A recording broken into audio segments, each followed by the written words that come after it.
আগামী ২১ জুন পর্দা উঠবে বিশ্বের সবচেয়ে পুরনো ফুটবল প্রতিযোগিতা কোপা আমেরিকার ৪৮তম আসরের।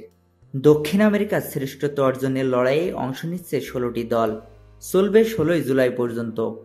এই আসরে নতুন একটি অধ্যায়ে পা ফেলতে যাচ্ছে। প্রথমবারের মতো দেখা যাবে ৮ জন নারী ম্যাচ অফিসিয়ালদের।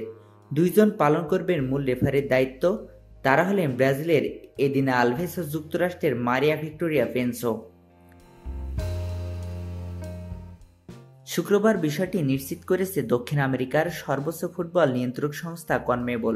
এক বিবৃতিতে কনমেবল জানিয়েছে, ২০১৬ সাল থেকে কনমেবলের গৃহীত গুরুত্বপূর্ণ প্রতিশ্রুতিগুলোর মধ্যে একটি নারী ম্যাচ অফিসিয়াল নিয়োগ দেওয়া। এই লক্ষ্যে মাঠ ও মাঠের বাইরে নারীদের আরও বেশি উন্নয়ন ও পেশাদারীকরণের মাধ্যমে বিভিন্ন প্রতিযোগিতায় লিঙ্গ সমতা প্রচার করা। সব মিলিয়ে ১০১ জন ম্যাচ অফিসিয়াল থাকবেন কোপা আমেরিকায়। VAR video assistant referee official হিসেবে থাকবেন একজন নারী, নিকারাগুয়ার তাতিয়ানা গুজমান। বাকি ৫ জনকে দেখা যাবে সহকারী রেফারি ভূমিকায়। এর আগে ২০২১ সালে প্রথমবারের মতো নারী রেফারি হিসেবে ছেলেদের সিনিয়র পর্যায়ের ফিফা প্রতিযোগিতায় দেখা গিয়েছিল এদিনাকে।